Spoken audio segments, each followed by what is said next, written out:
In this video, we go on an epic 7-day Scottish Highlands road trip, driving the iconic NC500 route. This 500-mile road trip starts and finishes in Inverness and winds its way around the northern coast of Scotland, where we discover beautiful rugged coastline, pristine beaches, historical castles, epic waterfalls, and all framed by the stunning Scottish Highlands.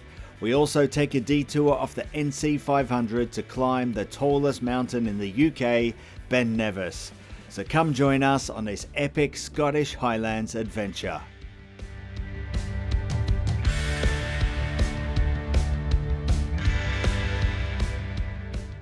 Welcome to Scotland, and we're in Inverness.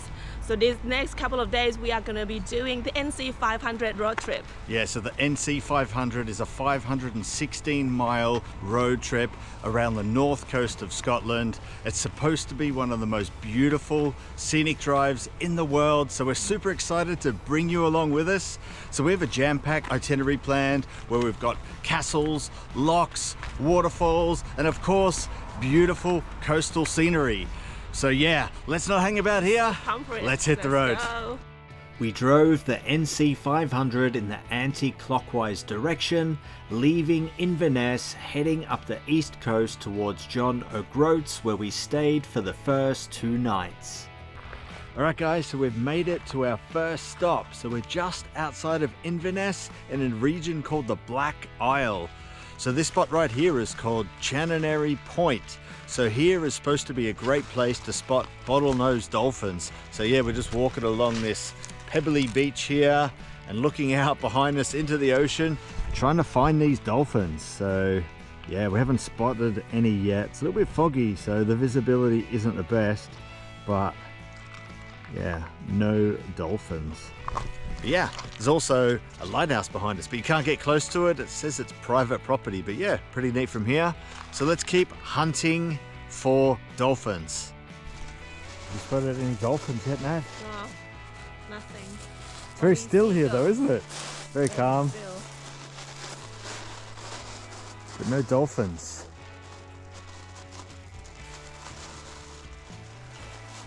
Where are you, dolphins? Show yourself. All right, so no dolphins. So hopefully you'll have better luck when you come here. Anyway, it was still a beautiful stop and it was cool driving here, going through all the little seaside villages and stuff. So now we move on to our next place, breakfast. Let's go.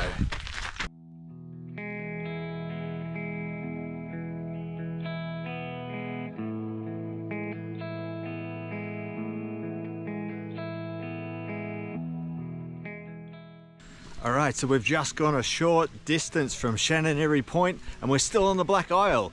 So we're at a place called Fairy Glen Falls. So it's about a 1.5 mile hike. So we're just going through this like lush woodland area, which is pretty nice, beside like this tranquil like creek. So yeah, really nice, kind of peaceful area.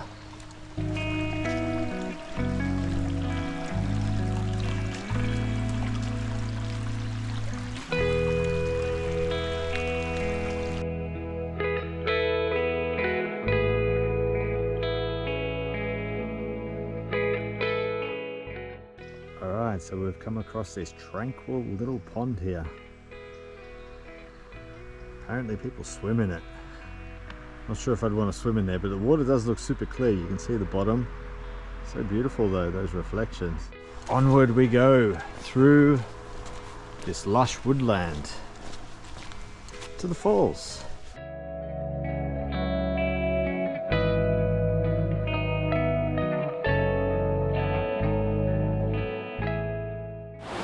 So we've made it to a waterfall here. I'm not sure if this is the main waterfall. The trail keeps on going, but this place is absolutely beautiful. Check it out. Wow, such a beautiful, lush place. And if you follow the stream behind us, it goes down this lush little valley here. Absolutely beautiful. Anyway, let's continue and see what's up further. Let's go.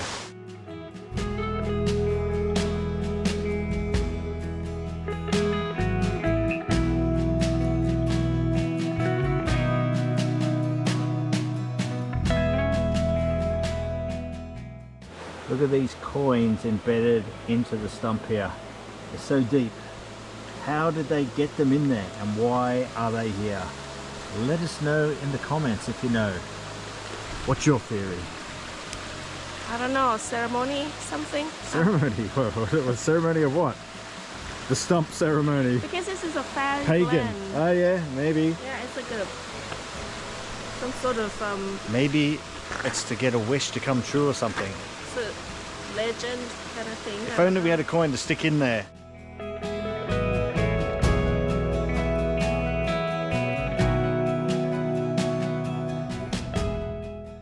Alright guys, so we made it to the second waterfall here. These aren't the biggest waterfalls in the world, but it is so beautiful in this woodland setting. It just makes it absolutely magical. Like, check this out. Wow. Just absolutely beautiful. Really lush and green. And it's only a short hike from the car park as well. What do you think, Nat? Yeah, it's amazing. They have 2 tiers actually. Yeah. So yeah, wonder when it's like full flown, it would have been like It'd be brutal. rushed down through the gorge. But I think right now it's like the perfect, like if it was any heavier than this, it would be too much. This is like kind of like peaceful, tranquil.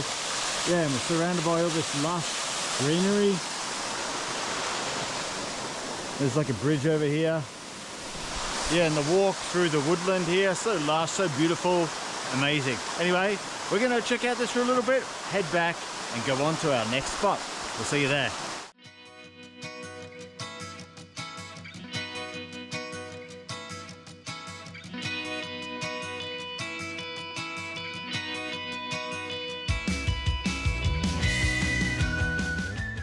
Remember we spoke about breakfast earlier?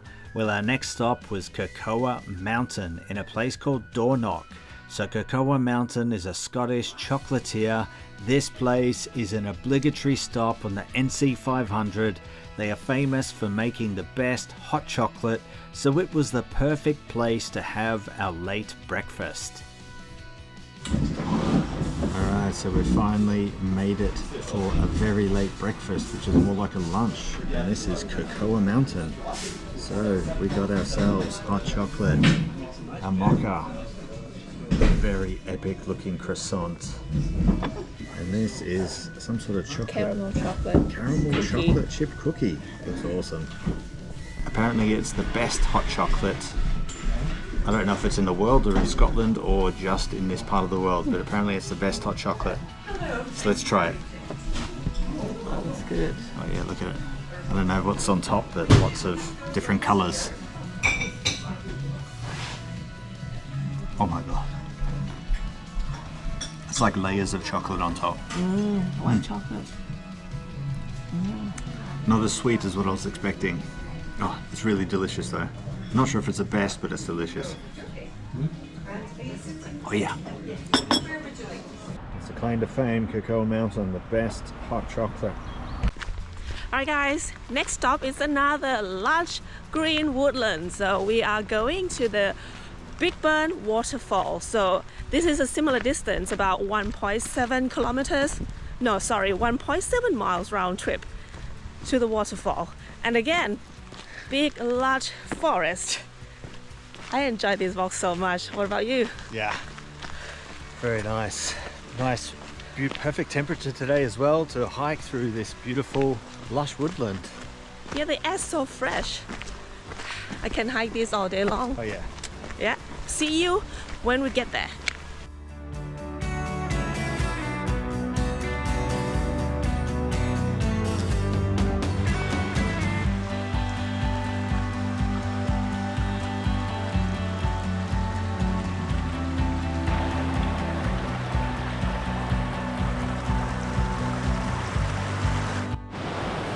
Alright, so we've just entered a really unexpected area. We're in this like beautiful lush gorge here. Check it out.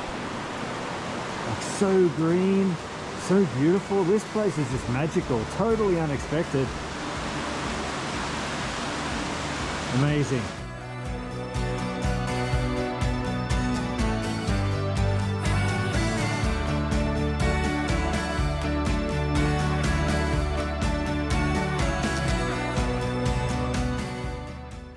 Alright, so we've come to another bridge here. So this is like the second bridge we've had to cross, and you can see back down the gorge, back up the other way there's another bridge. So these bridges give you awesome views of this stunning lush gorge. Absolutely fantastic. And we haven't even made it to the main event, the waterfall, and already blown away by this place.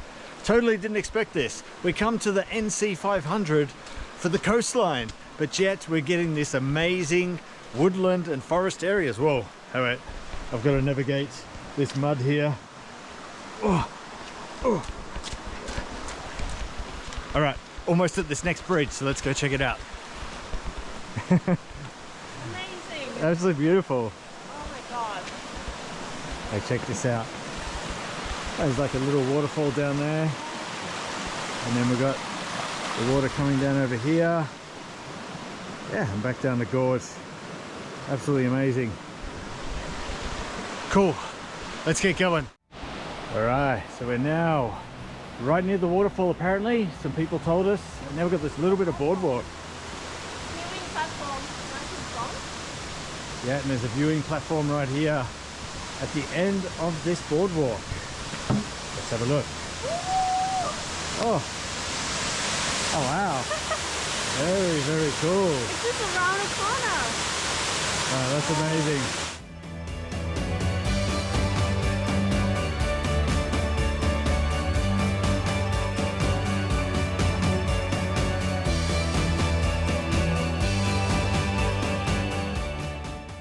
Alright, so that was the Big Burn waterfall.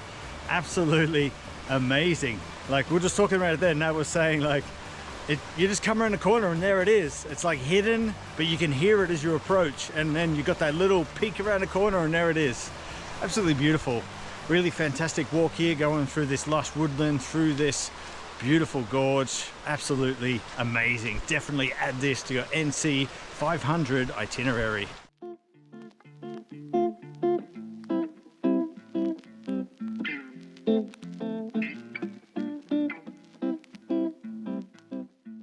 Just down the road from Big Burn is Dunrobin Castle, so most of the places that we'll visit on the NC500 are completely free, but the Dunrobin Castle does have an entrance fee of £16.24 per adult. Gardens, eh? Beautiful. Very foggy, But very mysterious. You can still see. Yeah, it looks beautiful. Beautiful manicured garden. Beautiful manicured gardens. Yeah, and then there's the castle right up here. Whoa, nearly fell over. Look at that. So it's the home of the Earls and Duke of Sotland. Ah, we got some information here. Yeah, in my hand. We're Yep. not relying on Wikipedia this time. No, this we is have a real proper- information. Yeah. Yeah, Dunrobin Castle. Dunrobin Castle, awesome. All right, so we've now walked down to the garden. We're wandering around this beautiful garden here. Like, it's so colourful, so many flowers and stuff. Really beautiful. Unfortunately, the fog is covering the castle, so it's kind of got like a spooky feeling here at the moment. But yeah, this garden is really beautiful. Haunted castle. Ooh. Yeah, super nice. So we'll keep wandering around this garden and hopefully the weather clears up. Apparently there's a falconry show at 2:30. 2:30, yeah, so we'll stick around for that and check it out.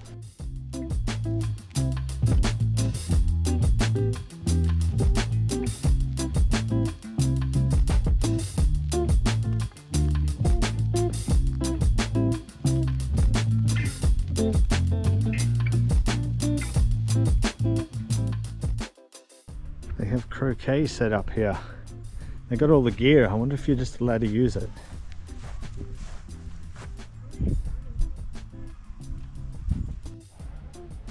Here we go, Nat having a go at croquet. Let's see the swing on her. Oh. Oh. It needs the new eyeglasses. New glasses. The excuses are coming out. Okay, she's having another crack. Oh, jeez. That was a duff shot. Oh, still missed. Easy, you made it look hard. The falconry show was a lot of fun. The handler gave lots of information about the birds and the history of falconry while showing off the incredible skills of the birds. Definitely worth hanging around for. It was an amazing experience. Oh, that was cool. After the falconry show, we ventured inside the castle that was once home to the Earls and Dukes of Sutherland for centuries. You can walk around and visit some of the 189 rooms that make up the building. The rooms are filled with furniture and items collected over the years and give you a glimpse into aristocrat life back in the day.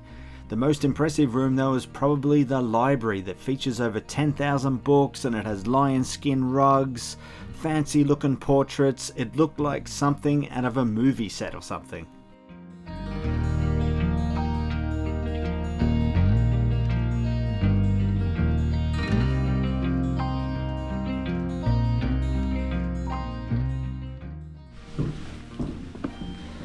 Love the tartan carpet all through this place.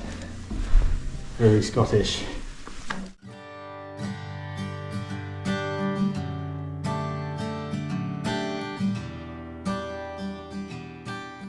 A few miles up the road from Dunrobin Castle, you'll find our next stop, Cairn Laith, a unique Bronze Age fortified home. Alright, so this is Cairn Laith. So this is like an Iron Age structure. So it's supposed to be like some sort of stone tower fortification thing. It's just crazy. So this was built somewhere between 300 BC and 300 AD. And there's that. What do you think, eh? Oh, amazing. It's Yeah. have like a, like a bunker. A crazy situation. entranceway, yeah. And super thick walls. There's like a little nook back here. I'm going to go have a look inside. Yeah, they have like Yeah, big stones. Oh, this takes you up top. We can go up top.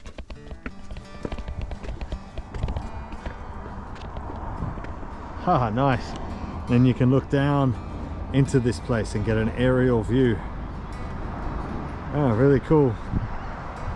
And it's just on the road beside the NC500, so you park up here somewhere and you walk across the road, walk along this path, and then here it is, Cairn Laith. Not many people here, but it's a very historic site. Alright guys, so we've made it to John O'Groats, where we're staying for the first night and second night. We're staying in this pod, so let's check it out. So these are John O'Groats Hotel or something, is it? Seaview Hotel. John O'Groats Seaview Hotel. Yeah. 2 single beds. Very bare bones. There's literally... Oh, there's a kettle in here. There is a kettle. Yeah. Very bare bones. Not much in there. What? Is that a hammock? There's a hammock. Oh, nice. Nice. Okay. Cool. Oh, and it hangs up inside so you can chill inside. Yeah, boy. What do you think?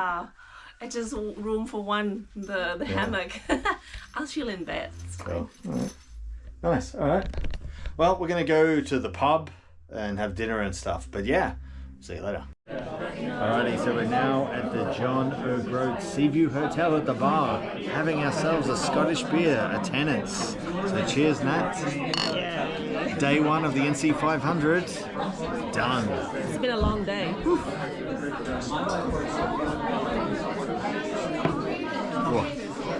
Not sure if I like it. It might grow on me though. Let's see how it goes. Alright, so our dinner has arrived and we have got Cullen skink, which is like a Scottish like chowder kind of dish.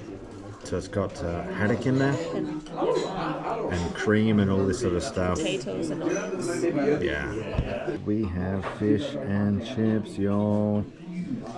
Looks delicious. Can't wait. Alright guys, so we are on day 2 of the NC500 road trip, and today we're going to explore the northeastern section around John O'Groats. So this morning we've driven out to Wick and we're heading out to the Sinclair Go Castle.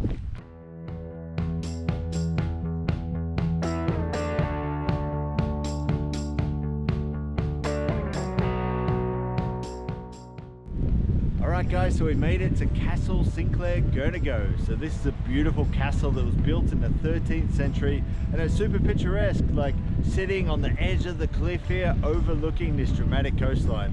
Really beautiful, and it's still in quite decent condition considering its age. So yeah, let's go explore it. Perched dramatically on a cliff edge near Wick, Castle Sinclair Go is one of Scotland's most spectacular ruined castles. It was once a formidable stronghold of Clan Sinclair, and it is actually made up of 2 ruined castles, the 14th century Castle Go and the 17th century Castle Sinclair.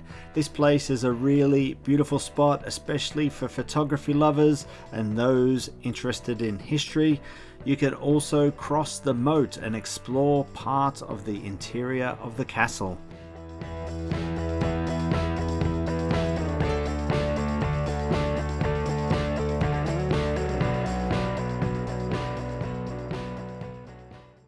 Alright guys, so we're at our next stop, Wallago Steps. So we were actually here yesterday, but it was so foggy, so we decided to come back today because it's a little bit clearer. So here there's like over 300 steps that lead down to a secluded harbour. So this is a bit of a historical spot. So these steps were built to help fishermen get their catch down from the harbour up to the top here and to wherever they're going to go after that, a market or something. But yeah, so we're heading down the steps now. It's super foggy, low visibility. It's like you can't see anything, but hopefully when we get down there maybe we can see the bay, but who knows. Let's go. When you're at Wallago Steps, if you walk along this path to the left of the steps at the top, you'll see a secret waterfall.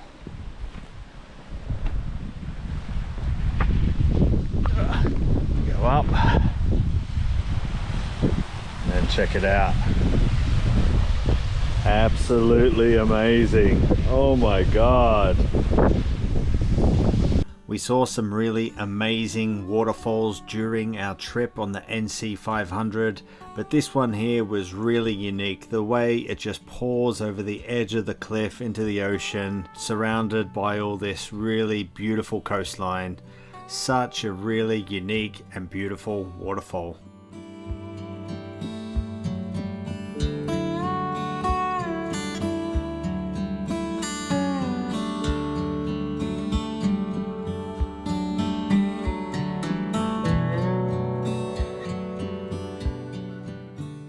Alright, so we've made it down to the bottom of Wallago Steps, and yeah, you get some amazing views here of the dramatic cliffs and stuff. What do you think, Nat? Amazing. Is it worth the 300 or so steps to get down here? Worth it. It's worth 600 because we come down twice. Very true. So up here there's like a bunch of buildings and stuff. You can see remnants of what would have been here in the past. There's the steps there, and I don't know what that is. And you can see, like, if you go down the end there, there's like chains and stuff hanging off the walls, and there's a winch. But yeah, very cool. Very cool. Well worth the 300 steps. Well worth it. I recommend this place. You have to add it to your NC500 itinerary. Yeah, for sure. All right, we're gonna climb up the steps and go to the next stop, which is gonna be at John O'Groats. See you there. After we climbed up Wallago Steps, we noticed a sign that was pointing to a viewpoint. We didn't know about this beforehand, but make sure you don't skip it, as it's just a short walk along the cliff's edge leading to 2 spectacular viewpoints with views looking over Wallago Steps, the coastline and the waterfall. Honestly, this is one of the best viewpoints on the entire NC500. Alright, so we made it to the first viewpoint here. Absolutely stunning, like a bird's eye view of the Wallago Steps and the little inlet here. Absolutely stunning. Let's move on to the next one.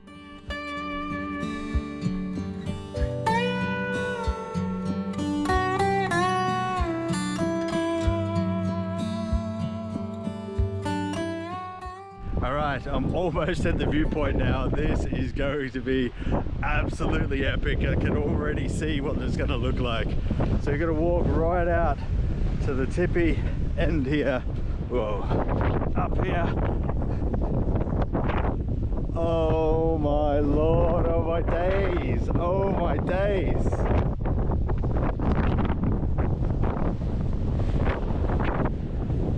Look at that. Then we have our waterfall and then Wallago steps. Absolutely fantastic. Oh my god, this view is amazing. This viewpoint is epic. Didn't even know it was here. We just seen the little marker on the sign and we headed out here. Wow, just wow, wow, wow, wow, wow, wow. I'm way too excited right now. Yeah, I know. I'm so pumped. I wasn't going to come. Yeah. But when he shouted, you can see waterfall. Yes, I ran down here. Waterfall. Yeah, Nat is chasing waterfalls. Yeah. Amazing. All right, we are heading on to the next one. John O'Groats. See you there.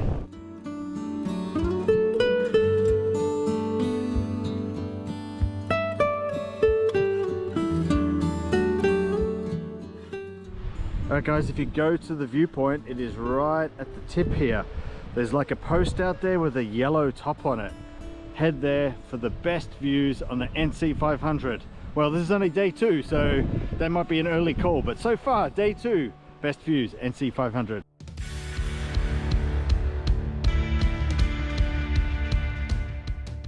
Alright guys, we are now at the very cold and windy John O'Groats signpost. So this point here marks the furthest point from the most southern point in the Great Britain at Land's End, 874 miles away in Cornwall, which we went to actually. When did we go? 2020. 2020 apparently. So yeah, but this isn't the most northern point in Great Britain. It actually is a few miles away, which we're going to see later. Alright guys, we've just arrived at Duncanby Head. So here there's a lighthouse and there's also some sea stacks. There's just a short walk away. So we're going out there now. So let's go check it out. Let's go. But we can see the stacks already. Check it out. Wow, looks so awesome. They're like pointy. It's like we're in Greenland. Yeah, it does look like Greenland. Just a stone's throw from John O'Groats is Duncansby Stacks. So Duncansby Stacks is a set of dramatic sea stacks located off Duncansby Head, the most northeasterly point of mainland Scotland. There are multiple stacks here, with the tallest reaching over 60 metres, including the impressive Thurl Door, which is a natural arch that will eventually become another stack. So this area has some of the most dramatic coastline on the NC500 and is also home to thousands of nesting seabirds. Alright guys, we have made it to the Duncanby Stacks. Yes, so beautiful, and there's even a little arch here as a bonus. Check it out. Yeah, there's like a stack that looks like it was never detached from the cliff. It's got a little arch in it. Really beautiful. We might walk along the cliff here. Around here I can see people walking up there. See if we can get a closer look at these bad boys. Alright, so we're now starting to make our way to the top of the cliff. It's not very hard. The most difficult thing about this is dodging all of the sheep poo. But yeah, see you at the top. Alright, so made it further along the cliff now and we're almost on top of those sea stacks. Absolutely stunning from this close. Yeah, check it out. Wow, so beautiful. And if we look the other way, there's actually more stacks going on. Where we come from.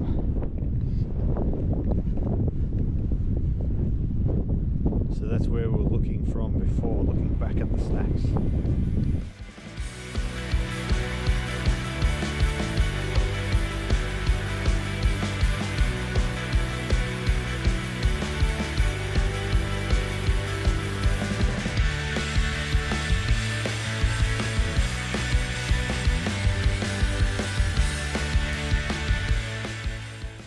Alright guys, I made it to the end of the trail, to this epic viewpoint where you're literally on top of the stacks. Absolutely stunning, and you can see all the way down these rugged cliffs down the coastline. Fantastic. Our last stop on day 2 was Dunnet Head, which is the most northerly point on mainland Great Britain. Alright guys, we have made it to Dunnet Head, the most northerly point in Britain. Yeah boy! Also here at Dunnet Head there is a lighthouse that's the most northern lighthouse in Britain. There's also a viewpoint near there where you can spot some birds. There was loads of bird watchers around there trying to find puffins or some other varieties of birds. Right now we're on a trail called like the Summit Viewpoint Trail or something like that. So we're now walking up a hill to the top here. So let's see what we can find up here. There's loads of buildings, like these concrete bunkers they look like. No idea what they are. No idea. And there's a house here. I assume that's the lighthouse keeper, the lighthouse geezer's house. Anyway, we'll keep going to this viewpoint. We made it to the top. Oh yeah, it's so windy. It is windy. But like, look, there's a couple of little lakes up here.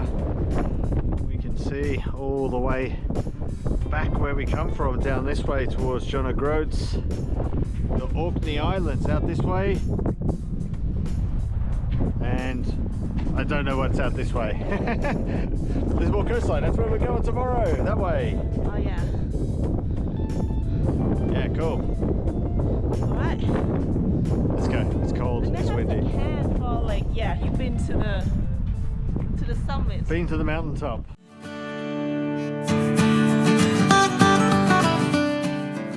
Good morning. Welcome to day 3 of the NC500 road trip. And today we are driving on the northern part of Scotland and finishing at a place called Old Shore Moor. And right now we're at Dunnet Bay and we'll walk down to Dunnet Beach. Absolutely beautiful here, beautiful sandy beach. It's a little bit cold and windy though. We definitely won't be going for a swim, but yeah, check it out. Wow, this beach is absolutely massive.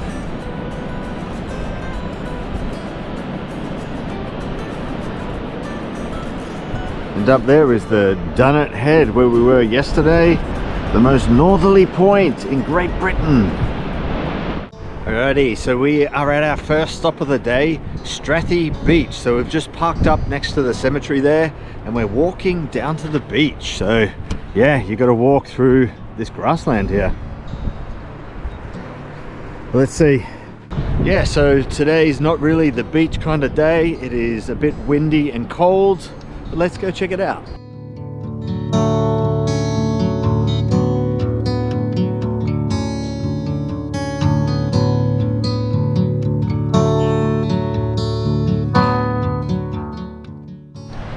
Alright, so we've made it down to the beach. What an awesome beach. Beautiful, soft, golden sands. Wow.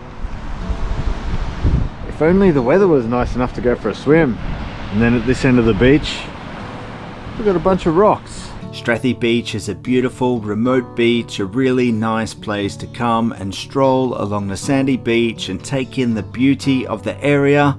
Also, make sure you check out the rocky section on the right of the bay where you'll find caves and little nooks with private beaches to explore. So yeah, this beach is turning out to be a bit of a hidden gem here. It's so beautiful and there's these caves and stuff to explore. Alright, we're going to continue exploring this beach and see what other hidden gems there are. Looks like another cave there. Yeah, it looks like there's another cave already. It's another cave and another cave. Which one do we go first? Let's go this one. Let's see what's inside. Probably just darkness. Yeah. Oh wow. Cool. Oh yeah, you got a flashlight on your phone. Let's see how deep this cave goes. Still creepy already. Yeah. There's like water dripping and stuff. I'm leaving. Oh, nice, leaving already. But yeah, there's like water dripping off everything. I'm going to go in a little bit further. Oh, it goes right back. I'm not going up there, but it goes right back. I'm not sure if you can see up there. Anyway, let's go. All right, so this cave is super narrow. So let's have a look.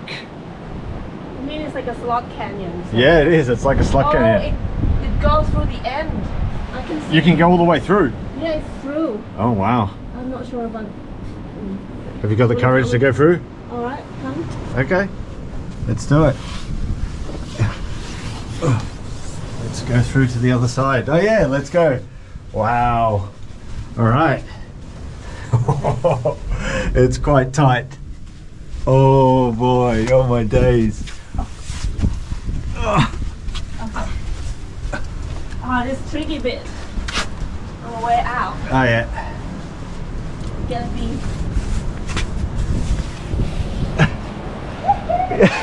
Hey! Oh, that's awesome. And we have a hidden beach here. Wow, if you were to come here on a sunny day, on a warm day, you could come to this hidden beach through the cave. Amazing. This place is really, really cool. So not only is there an awesome beach here, you can come here on a day like this and explore the place. It's still a lot of fun. Yeah, and you got a lot of nooks and crannies that you can explore and have your own private little space. Yeah, it's amazing. This place is really cool. And there's more caves here. Check it out. Wow.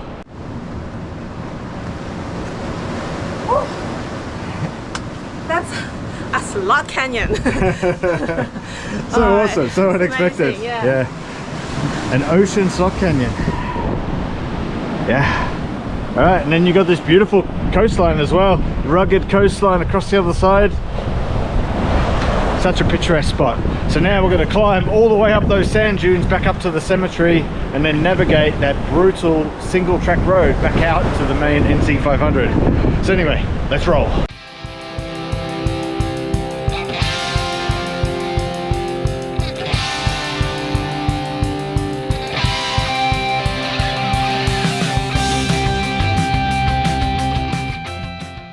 After leaving Strathy Bay and making it back onto the NC500 route, we eventually made it to the Kyle of Tongue, which is a stunning 8-mile long sea lock that opens up into the Tongue Bay. This area is crossed by the Kyle of Tongue Bridge and Causeway that was built in 1971. After a short stop in the middle of the Kyle of Tongue, we then made our way across the north of Scotland on windy single-track roads, heading towards Inverness, where we had a couple of stops planned. Along the way, we had amazing beauty everywhere we looked. This area is just incredibly stunning. We don't think pictures or words can describe or show just how beautiful this place is.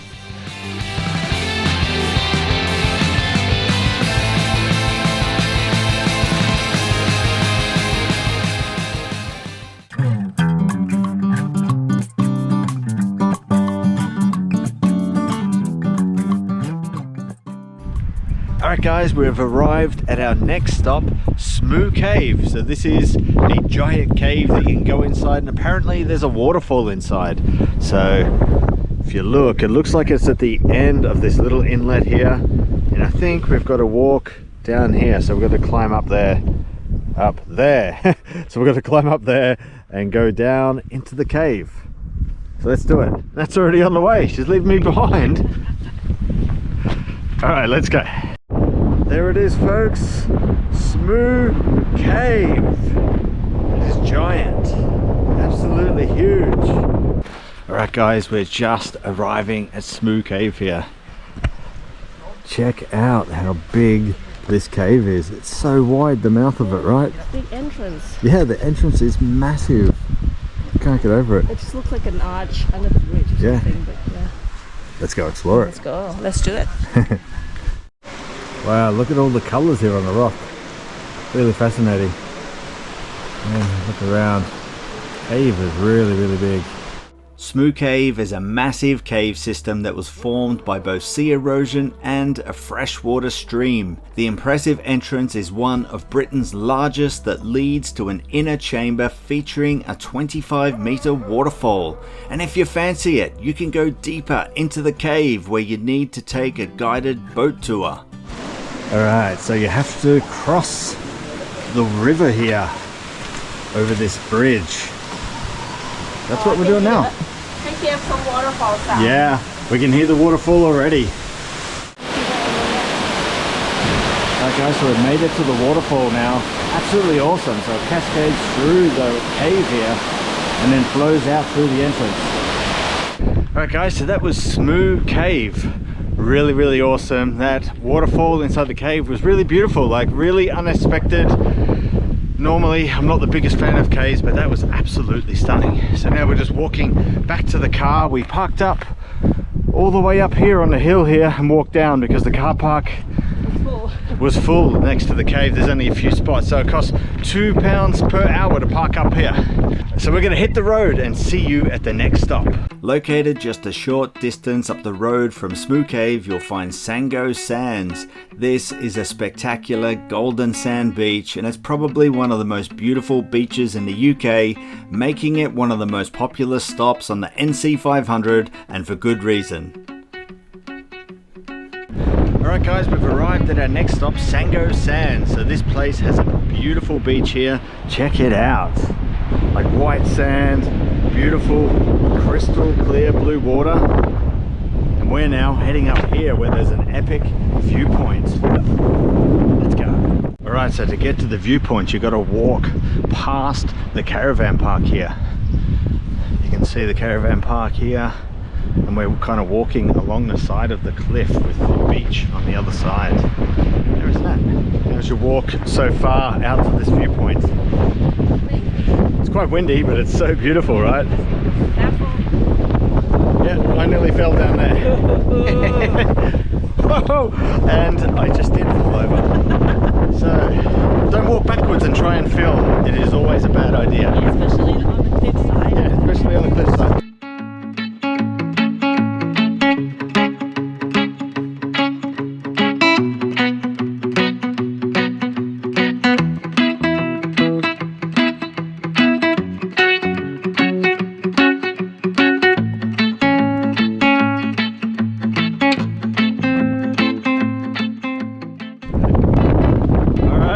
Guys, we have made it to the Sango Sands viewpoint here. Check it out. So we have one pristine beach on this side. What's that one called again? Inverness Bay. Inverness Bay. And then you cross over. And then you have Sango Sands, which is just absolutely stunning. So picturesque, like powdery white sand and beautiful blue ocean, crystal clear. You feel like you're in Southeast Asia or something. And then look along the coast there. You've got some really cool, dramatic ocean views. Absolutely stunning, amazing, just wow. Today has just been a day of beaches and caves apparently. So yeah, absolutely awesome. Yeah, the weather is so lovely. Yeah. Thank God for blue sky. Yeah.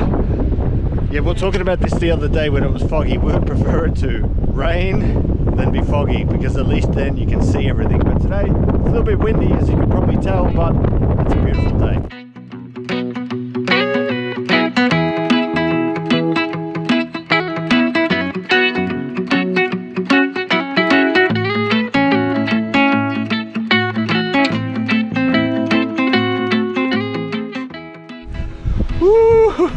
We have made it down to the beach here at Sango Sands.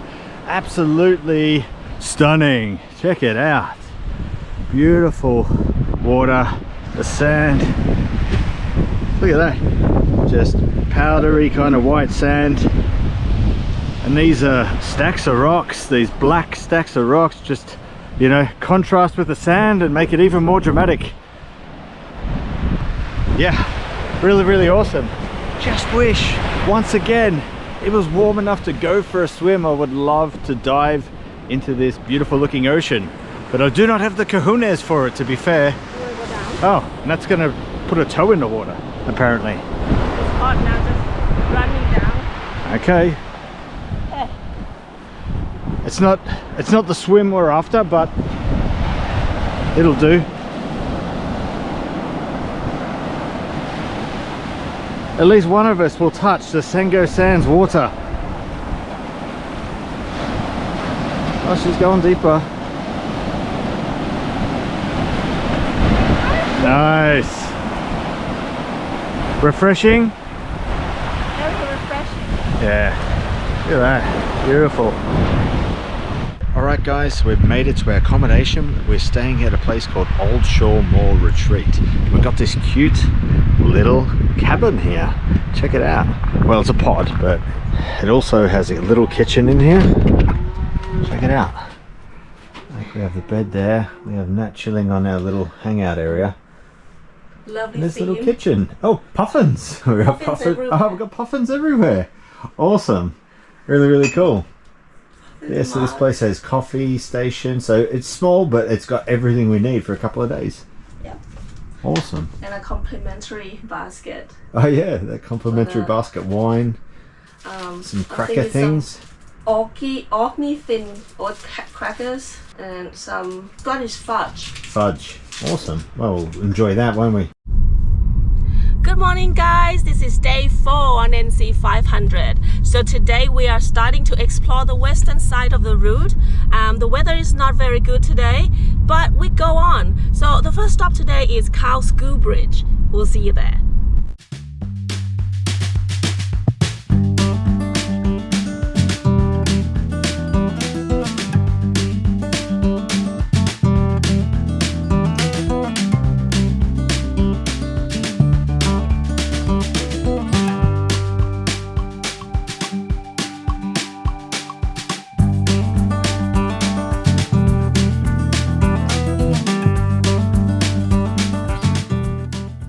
Alright guys, so we made it to our first stop, Cow School Bridge. So this bridge spans 79 meters over Loch Canbean, and we actually scrambled up the hill behind the car park down there.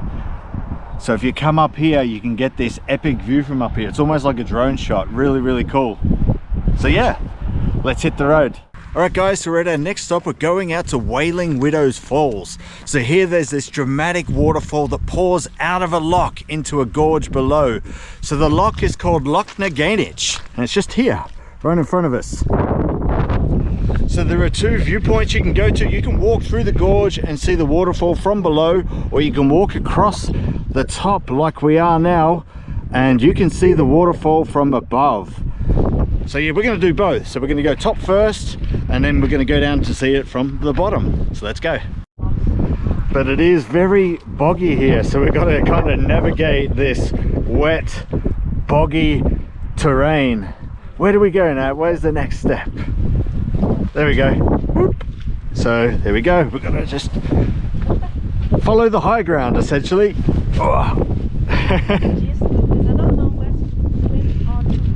I'm relying on you to safely navigate us through this bog.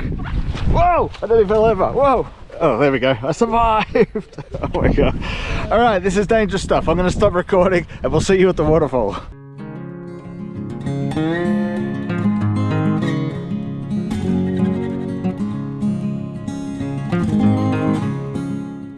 Alright guys, so we made it to the top of the waterfall. Really, really powerful, really, really beautiful.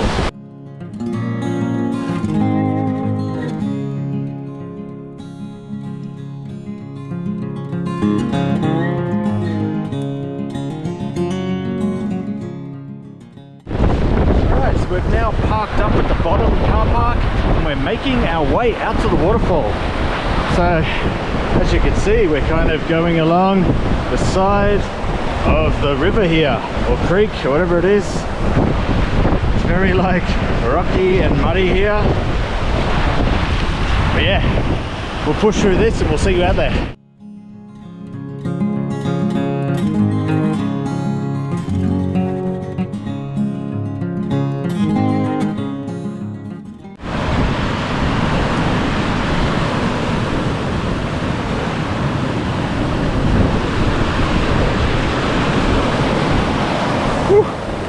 As you can see, if you're doing this trail, you've got to be prepared to get a little bit wet and get a little bit muddy.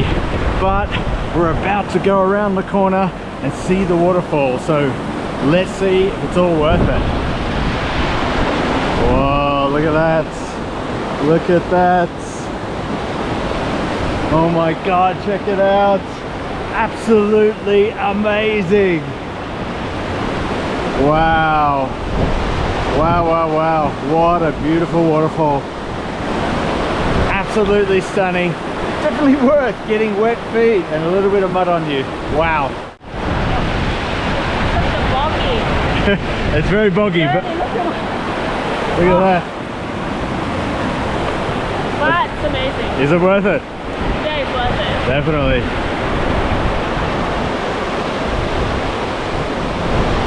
So there is a legendary story behind the name Wailing Widow Falls. There is a proper name for the waterfall, but I do not want to butcher its name trying to pronounce it. But apparently the story goes that a deer hunter fell to his death near the waterfall here in the valley, and the mother of the deer hunter found the body, and the noise of her screams could be heard echoing through the valley, and that's where it got its name, Wailing Widow Falls. But yeah, this is an absolutely stunning waterfall, probably one of the top waterfalls I think we've ever seen. It has to be in the top 5, definitely, or the top 10, who knows. Yeah, epic. And we came from the source of the waterfall, and it's amazing. Down to the bottom, yeah. So we've seen it all. Got wet feet along the way, but well worth it. So worth it. Let's go on to the next stop. It's about to rain.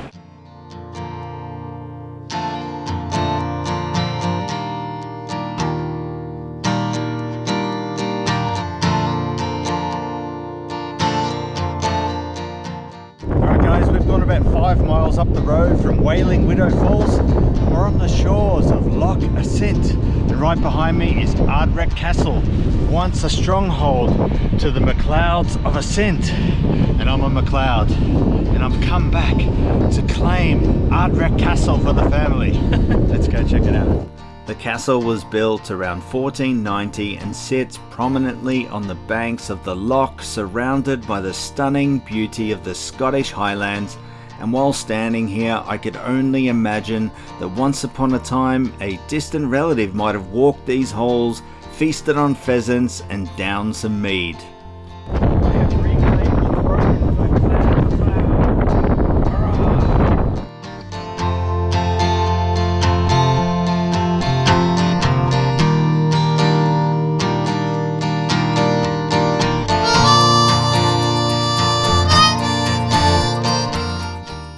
So now I've claimed back Ardrech Castle, we can now move on to the next stop. But all jokes aside, this place is pretty cool.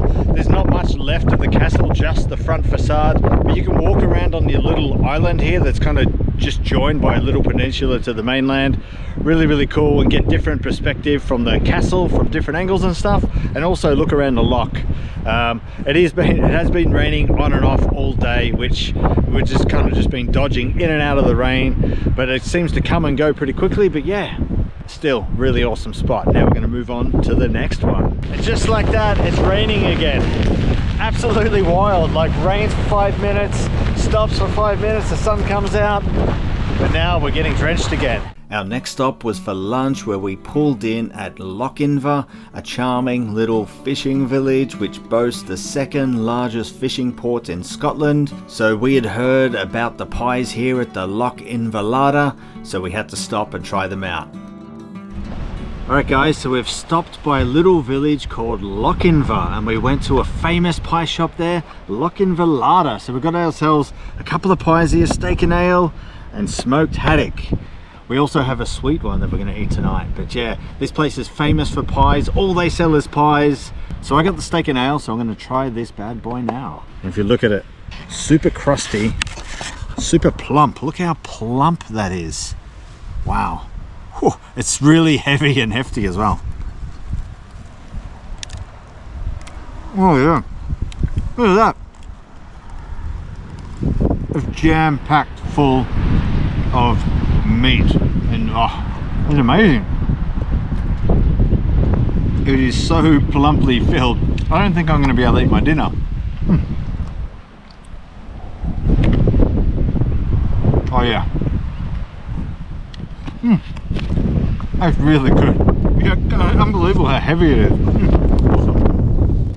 After lunch, we started making our way back to Old Shore Moor via the B869, which took us along the coast past Achmelvik Bay and through some stunning landscape The road is super thin and windy, single track road, so it's not for the faint of heart. This section is only 23 miles long, but it does take a couple of hours to drive. Along the road we stopped at a couple of places, including our next stop, Clashnessie Falls.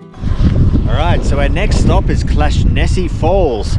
So we've parked up just here next to this beach. We're going to walk up this road here and eventually get to a trailhead. So let's go.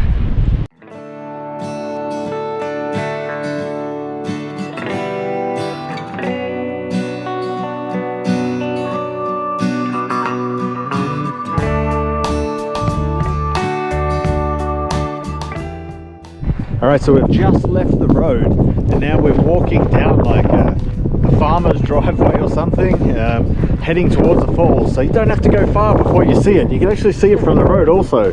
So there it is there already. So wow, looks pretty tall and wide, pretty spectacular. So yeah, we'll see you when we get up close.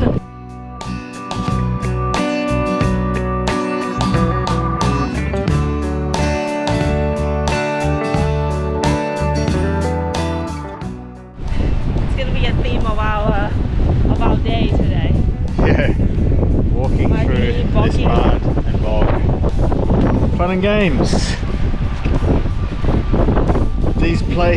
These sort of places don't come without their sacrifices.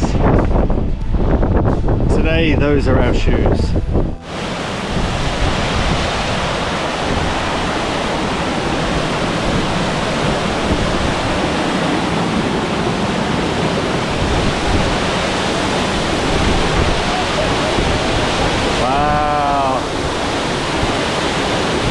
Crazy. Woo! Clashnessie Falls, everyone! Feel the mist spray you! Clashnessie Falls is a stunning 15-meter high waterfall. As you can see, it's very powerful. It throws off a wall of mist. This waterfall is easily accessible via a short walk from the nearby beach car park. It's definitely a hidden gem on the NC500. We haven't really heard of many people talking about it, and we only stopped because it was on our route, and it turned out to be a good choice. Alright, so that was Clashnessie Falls. So it's only about a 10-minute walk from the car park. It's probably more like 20 because of all the dodging of the mud and everything else that you have to do. But yeah, I'll leave a link in the description on where the car park is and how to get here. So yeah, we're going to head back to the car and we're going to go to our final spot for the day. And this time we're going to a beach. It's supposed to be one of the most beautiful beaches in all of Great Britain. So let's go check it out.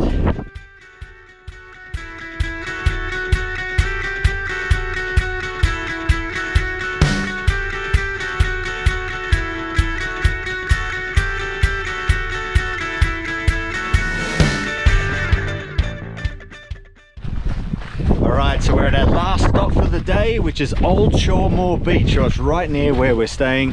Hopefully it turns out alright because the weather has been raining on and off all day, so not sure how it's going to turn out. And also the parking lot here is right next to a cemetery again. Check it out. So what's with all of these beautiful beaches being right next to the cemetery? What's the deal with that? You tell me. Let me know in the comments if you know why is this happening. Whew. The wind is about to blow my head off. Anyway, we're going to head down to the beach now. I'll see you down there. Let's go check it out.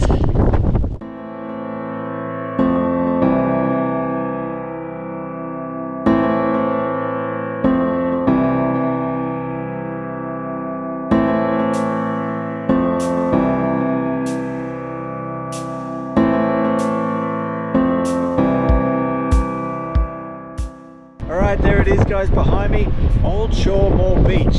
So this beach has been nominated multiple times for best beach in Great Britain, so it's right up there and it is really beautiful. The sand looks beautiful, golden and powdery, and the water looks really blue. I'm sure when the sun is shining on it, it would be awesome. So we're just going to head down there now and check it out up close. Let's go down there. Let's head down. So you've got to head through these sand dunes here, and that has totally bailed on me. My model has not stuck around.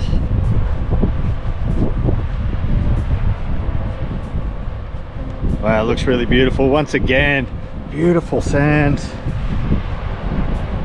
Look at that. Beautiful, beautiful, beautiful.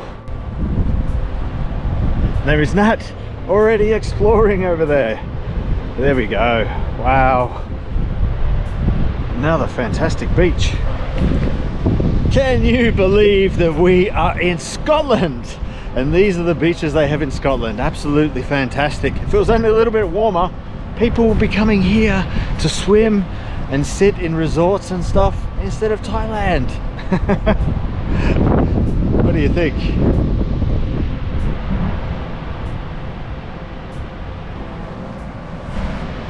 But I don't think the locals would be too happy if they started building resorts and stuff around here, and it would spoil all of the amazing beauty around here, wouldn't it? But yeah, look at this, just two other people on this beach. So this isn't like the most popular area to come in on the NC500. So when you do come here, you got the whole place to yourself, pretty much. Absolutely stunning. And that looks like she's looking around the rocks. Uh-oh, rain. I feel rain. You're looking for starfish or something? Yeah, doesn't have any luck. No. For like tide pooling, not here. No, tide pooling. But we might have to hide behind these rocks or something from the rain. I wonder if we can go around the back. Oh yeah, I think we could hide back here from the rain. Oh, we can. Oh yeah, that's better. Wow, and look at this. A little nook back here. Hey!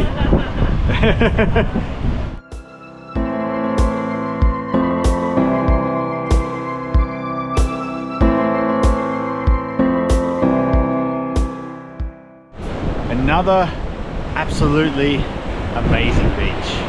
Really pristine. And today's been another awesome day on the NC500. Since we come over to the west side, you can notice there's a lot more mountains, hills, there's like lakes everywhere. Like it's just so dramatic, so beautiful everywhere you look. Absolutely blown away, so fantastic. Whew, been awesome. So yeah, bring on tomorrow. Bring on. Yeah, we'll see you then. Alright guys, day 5 of the NC500, and our first stop is at the Knocken Crag National Nature Reserve. So here we're doing a circular loop hike called the Crag Top Loop or something, or Crag Top Trail. It's 1.7 kilometers, and so far getting amazing views. There's lots of information here, like educational information about the geology of the area. Really, really cool so far, really educational, and the views are fantastic. So yeah, let's keep going around this trail and see what we can find.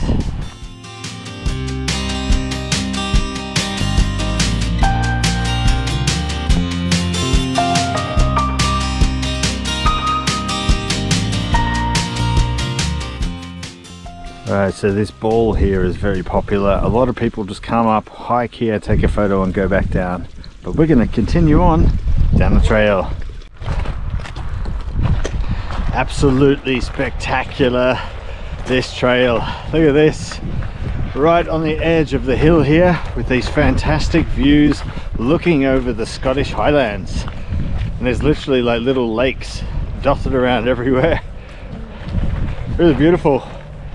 Yeah, absolutely fantastic. We only decided to come here last night really because of the weather. We're looking for something that was a little shorter in length, because the Bone Caves was like 8 kilometers, and being stuck in the rain while hiking 8 kilometers isn't ideal. So we found this place. So far, amazing, absolutely beautiful.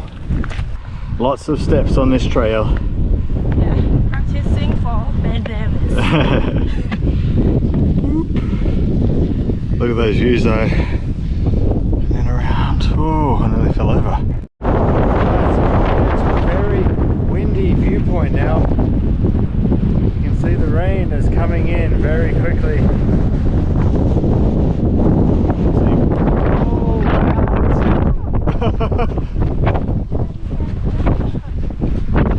My hat just blew away. Wow.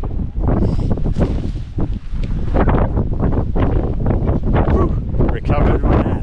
Yes, so there's rain rolling in. You can see it coming behind me. It's about to hit us any minute.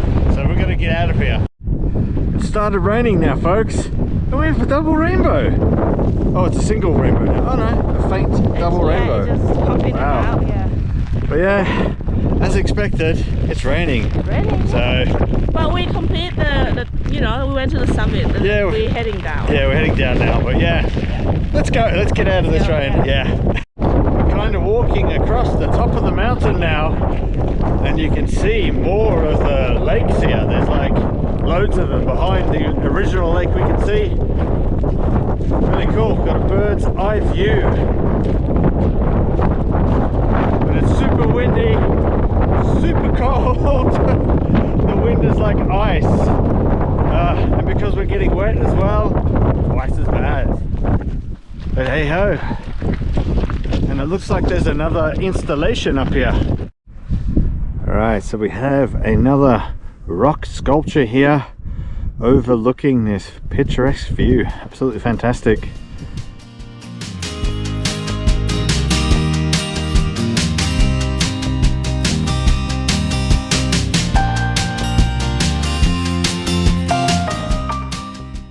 Alright, so the car park is within sight. So yeah guys, that was Knockencrag National Nature Reserve. Really beautiful place. Didn't expect it to be this nice. It was a last minute decision. Yeah, educational, beautiful, absolutely awesome. Definitely worth a stop. So now we're gonna hit the road and head to Ullapool. So we'll see you there. Our next stop was Ullapool. That is another fishing village that is a super popular stop on the NC500. So we had a little poke around town, but we were here to have some seafood for lunch. So when you're on the NC500, you have to try seafood at some point, right? So we stopped off at the Seafood Shack, which is super popular and has super delicious freshly cooked seafood. Alright guys, we've now stopped in Ullapool for lunch and we're at a really popular seafood place, the Seafood Shack. And it opens at 12 PM and it is already super busy. There was a line when we got here. It was literally like 12:03. So yeah, they just called out number 6, we're number 7, so our food is about to come. Can't wait. Alright, so our food has arrived guys. I have haddock tempura wrap. And what's yours called, Nat? It's like a langoustine. Langoustine, like a bunch of lobster. And we got spicy soup, spicy fish soup. Oh my god, looks absolutely delicious guys. Can't wait. Let's dig in. Okay, so for the fish soup, it's like laksa curry. If you tried that before, it's creamy, but I don't think it's coconut milk. I think it's milk. But yeah, if you had laksa before, yeah, similar taste. It's really soothing in a cold day. Yeah. My haddock wrap is really good. It's got like a lemon mayo or something on there. Absolutely delicious. I can't believe how many shrimps brought. I don't know how am I gonna tackle it.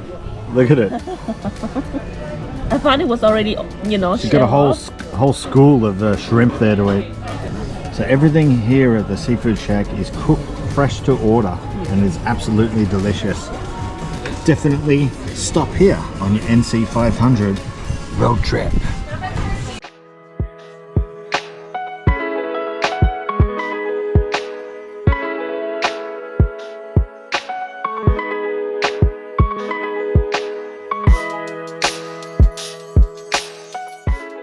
Today is a day of National Nature Reserves. So we've made it to our next stop, Corrishalloch Gorge National Nature Reserve.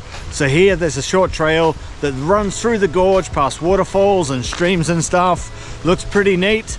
And also, if you come here, it costs £5 to park. But if you're a National Trust member, it's free. So yeah, see you on the trail.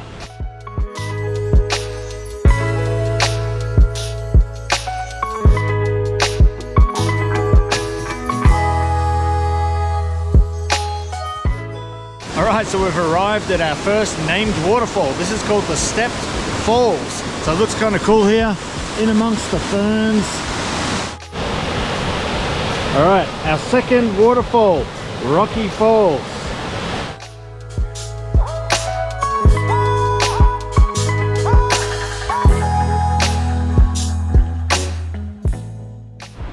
So we've been seeing these trees with these berries on them all over the highlands. And Nat has just identified them through a Google search. Apparently they are red elderberries. Let us know in the comments if we're wrong. we are normally wrong. So we would not be surprised if that's false information. But let us know, hey?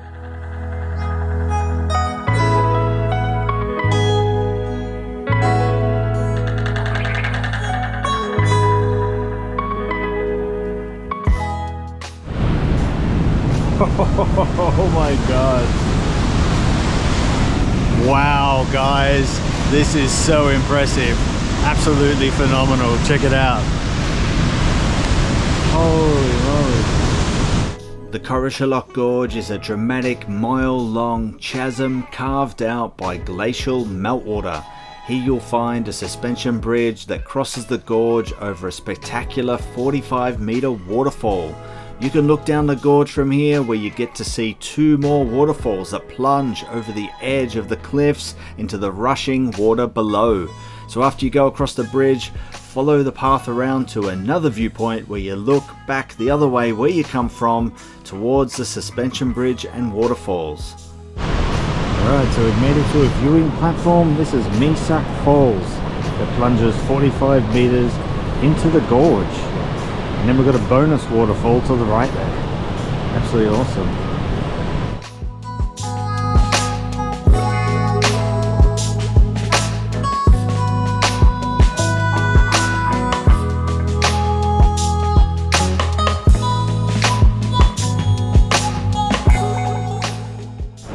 Alright guys, so we've just finished with Corishalloch Gorge. We're just heading back to the car park. And then we're going to head off to our final destination for today, is where we're staying, which is a place called Gairloch. So yeah, this place, we really enjoyed it. Absolutely stunning. Yeah, and it's right beside the NC500, so you've got no excuse but to not stop here, Well,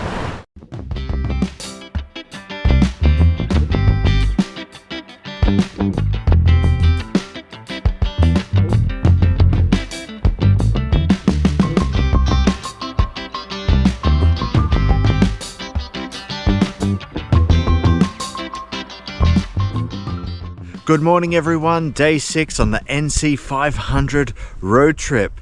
So we've left Gairloch this morning and we're heading south towards Fort William, and right now we've stopped at a place called Loch Torridon where there's this viewpoint, so check this out. Very beautiful, some mountains in the background and stuff. So yeah, we haven't got all that much planned today. We are just going to mainly drive, stop off at a couple of places quickly, making our way to Fort William, ready for our big hike up Ben Nevis tomorrow. Alright, so we're now driving across the Applecross Peninsula along the coast here. Absolutely beautiful drive. So we're about 8.6 miles away from Applecross, where we're going to grab some coffee. Oh, look at the sheep. So there's like sheep all over the road. We've been having to navigate this the whole time. Oh, this one. With the horn. Yeah, this one's got big horns. So yeah, we're gonna have some coffee at Applecross, and then we're gonna head on the most dangerous or sketchy road in Great Britain, the Bealach Nan. Is that what it's called? Bealach na Bar. Bealach na Bar.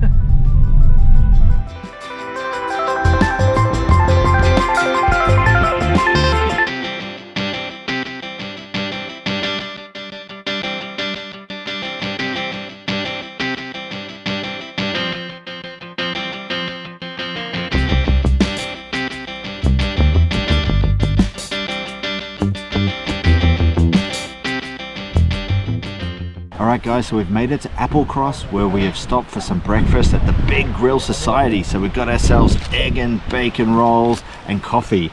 So they're open to 11 AM and that is all they sell actually. So yeah, we're going to eat this and then we're heading off to Bealach na Bar, which is supposed to be the scariest road in Great Britain. So we can't wait for that. Well, actually, I am actually dreading it. I'm not looking forward to it, but it's supposed to be absolutely beautiful. So yeah, we'll see you out there.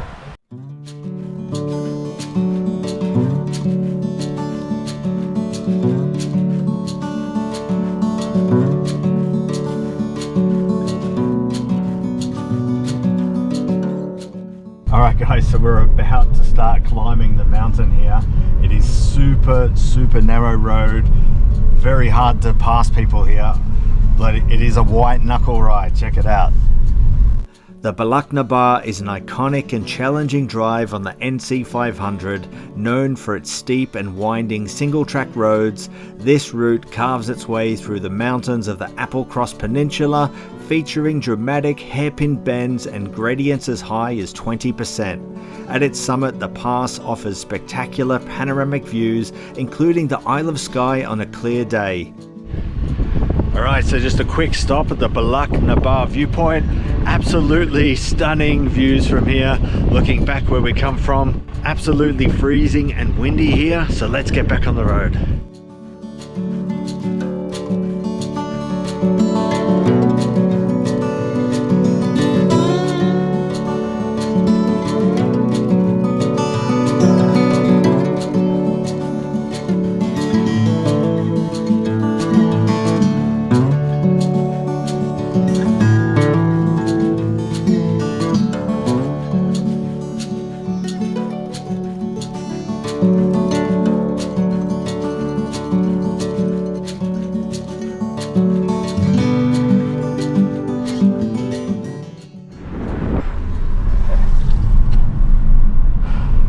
Guys, we made it. That was so sketchy, like what hairpin turns and stuff, just a white knuckle ride. Like I said before, slow and steady and you're all good. Crazy stuff though. My heart is still pounding for going down there. Alright, so we've just made it down from the Bar and we're now at this beautiful viewpoint. But yeah, that was a incredible white knuckle ride. Really beautiful, but really hairy drive. But yeah, just take it slow and easy and it's all good. So yeah, we are moving on now and we'll see you at the next stop.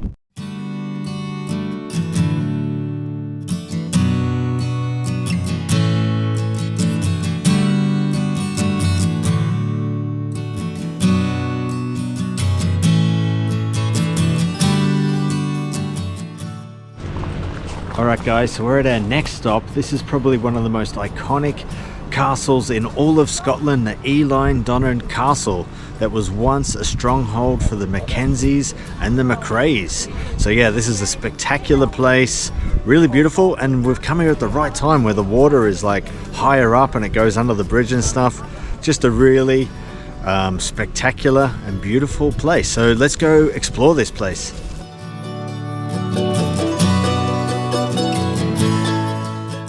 Alright, so we've just got our tickets. It is £12 per person to enter, and now we're walking across the bridge to the castle here. So, super beautiful, right?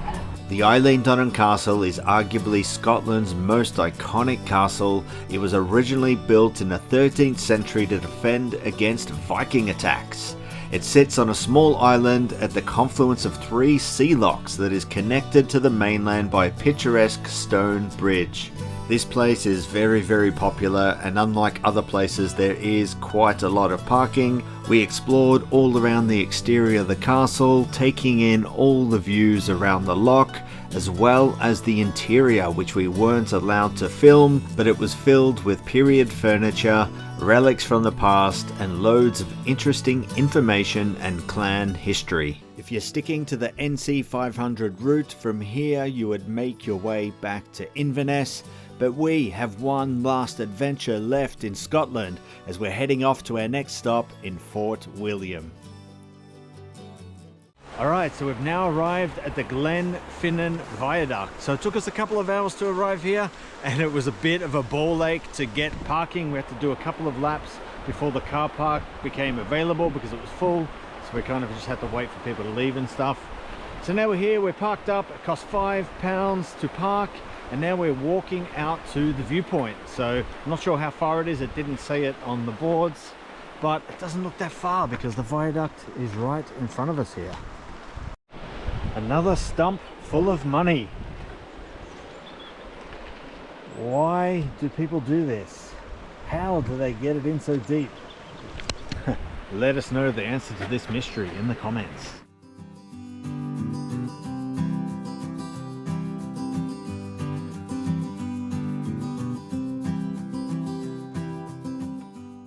Alright, so we're right up close to the viaduct now, and we're starting to make our way up to the viewpoint. Check it out.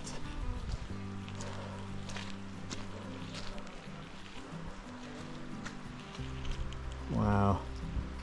You can see they're doing repairs on the bridge currently. The Glenfinnan Viaduct is a 380 metre railway viaduct with 21 arches that curve across the Glenfinnan Valley. Built in 1901, it's a magnificent feat of Victorian engineering, made famous as a filming location for the Hogwarts Express in the Harry Potter films. Alright guys, so we made it to the viewpoint, but unfortunately we have not timed it perfectly as we were unable to see a train come over today, but still well worth the hike. Check it out.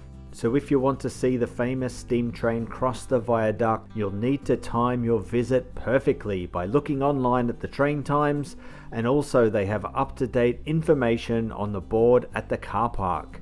There are only a few opportunities each day to see the steam train, so planning ahead is key.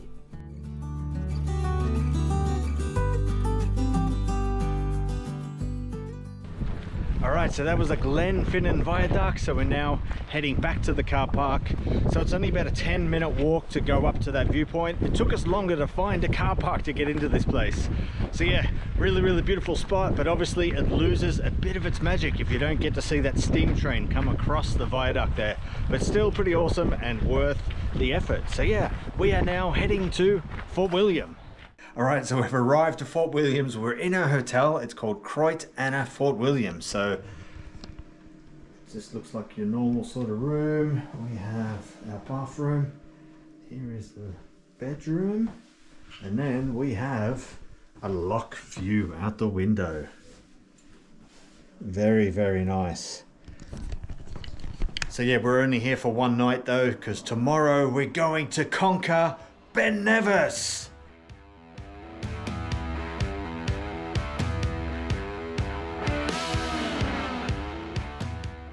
For dinner we went to the Black Isle Bar in Fort William. Here they serve a range of craft beers and ciders made with organic ingredients, and if you're hungry they serve delicious wood-fired pizzas. Alright, so we're at the Black Isle Brewing Co. and I got myself the blonde beer and that got the organic cider. Really good. This place is in an old church. Really cool setting. Awesome place. And we've got some pizzas coming. Can't wait for those. Alright guys, our pizzas have arrived. So these are wood-fired pizzas. They look super delicious. I got the margarita and Nat got pepperoni. Very nice. So yeah, we're going to need those carbs for tomorrow's huge hike. See you there.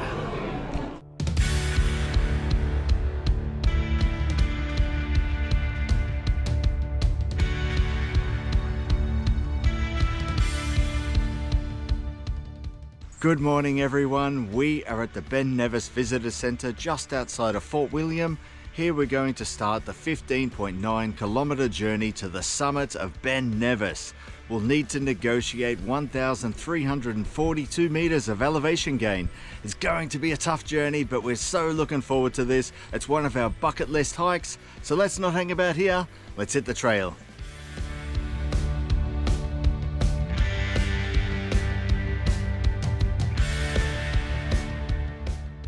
Alright guys, so the journey begins. So now we're walking through this farmland with the mountains in front of us. We set off at about 7 AM from the Ben Nevis Visitor Centre, so the car park can fill up super early as it's a popular trail, so it's best to play it safe. So we headed off down the mountain track, which is the fastest and most direct route to the summit. There are other routes to explore if you wish, but for those who are after a nice simple route to the summit, the mountain track is for you. So along the first section, as we gained elevation, the views really opened up into the valley below. Alrighty, so we've now stopped for breakfast. It's starting to get really steep now. As you can see, steps all the way. We've got these breakfast bars, Nat's enjoying one over there.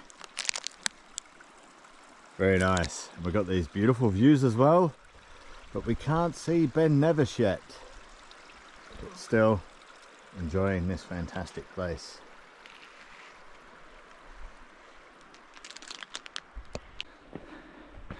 We have a little friend on the trail here. Maybe someone wants to climb to Ben Nevis. Okay, Oh, hello. They've come to say hello properly. You coming to Ben Nevis? All right, you lead the way. You're a local, right? Right, guys, it's now starting to rain. So it's one of those things when you do a trail like this into the high elevation in the mountains, you can't really pick the weather.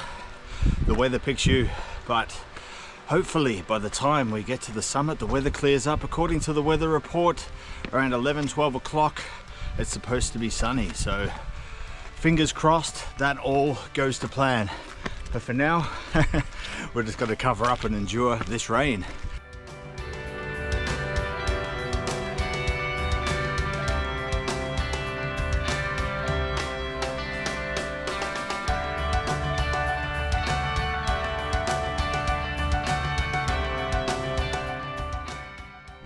Guys, it looks like the fog is clearing.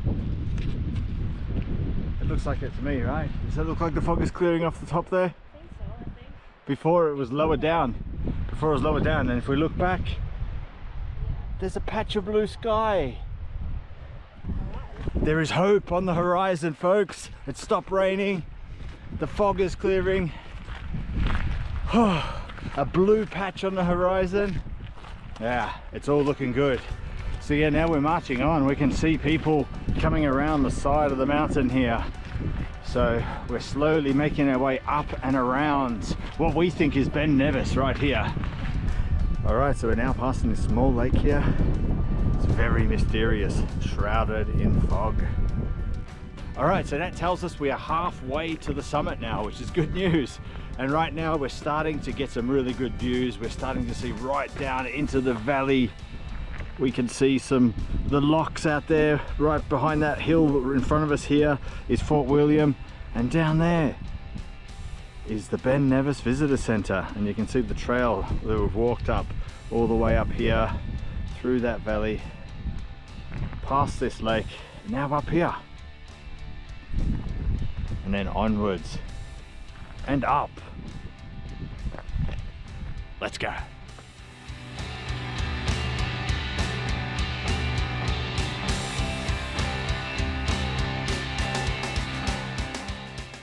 All right, now we're over halfway now. How are you feeling? I feel great, actually. It's nothing like Rootstock Hut in Switzerland. This is like, I don't know, I don't have the will to stop yet. I want to keep going. Yeah, but you're doing well and you're gonna make it. Yeah, I will, definitely. Let's go. Absolutely stunning views. We can now see right down the loch. Whew, fantastic. Can't wait to get to the top.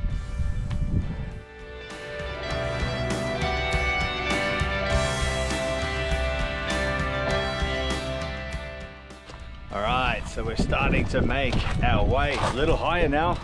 We could see the top a little bit ago, but fog has rolled in and we're walking into a foggy abyss as well.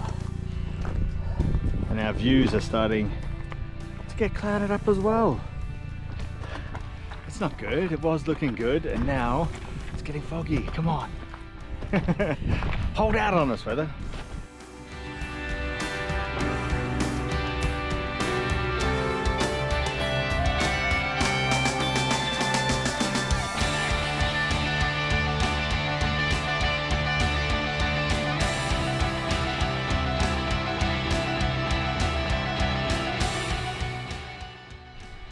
We can't see nothing now. That's looking back down towards Fort William.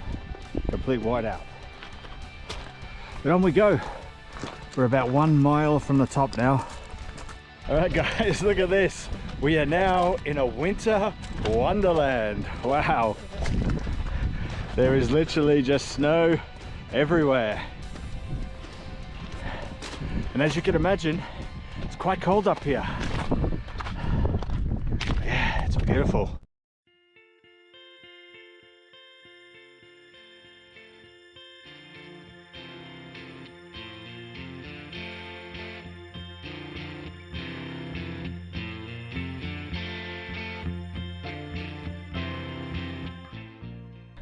As you can tell, it's dramatically changed from what it was down lower. Snow, fog, just a sea of white here. Everything is just covered in snow. There's lots of cans though, as you can see right here. They point you in the right direction, which is good, because you could easily get lost up here or get turned around in the wrong direction without these cans, especially if it's a fresh coat of snow. Like right now, yeah, you can see where everybody's been walking. But if it had freshly snowed, you might not have a clue where to go. Imagine that, getting lost on the top of Ben Nevis. That'd be a bit weird. Oh, yeah, almost there. This last section has been quite easy actually. Since we got to the snowy bit, it's flattened right out. Really, really easy. So yeah, we'll see you right at the top now.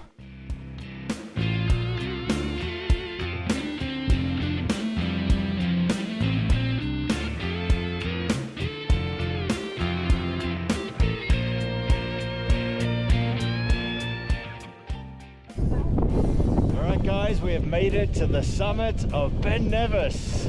Yeah, boy! We're on top of the UK right now. You can't tell because of all the fog, but we are on top of the UK. Yeah. As you could probably tell, we were super pumped to have finally made it to the summit of Ben Nevis. So while you're up here, you'll find some ruined stone buildings. These are the remains of a weather observatory that was used between 1883 and 1904. The observatory was lived in year-round, where they made hourly weather recordings. But we didn't hang around too long as it was freezing cold up here, and we had to get back to Inverness to complete the NC500 circuit. Alright, so we're starting to make our way down now, but this snow is incredibly slippery going down. Going up it's very grippy, but coming down it's very slippery. You have to be very careful.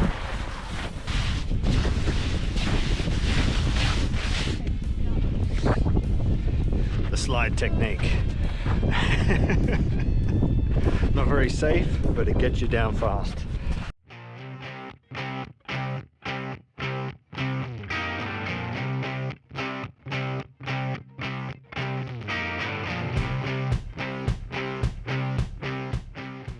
We started making our way down the mountain and the weather had cleared up a little bit, so we got some amazing views looking over the highlands with all the lochs dotted around the place. And now that we've finished climbing Ben Nevis, we have climbed the highest mountain in Scotland, and previously we climbed Mount Snowdon, the highest mountain in Wales. And now all we have to do to complete the set is to climb the highest mountain in England, Scafell Pike. And spoiler alert, we do that in the next video.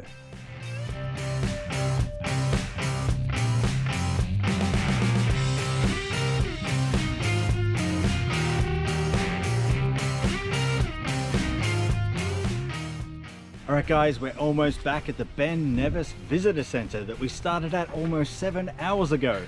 So yeah, this hike was nowhere near as hard as what we first intended. No, I thought it's going to be harder. But don't get us wrong, it is still very difficult. So yeah, this hike was less about the vistas and the viewpoints. It was more about the journey and the challenge of conquering the United Kingdom's tallest mountain. So yeah, we hope you enjoyed coming along with us, and we'll see you on the next adventure.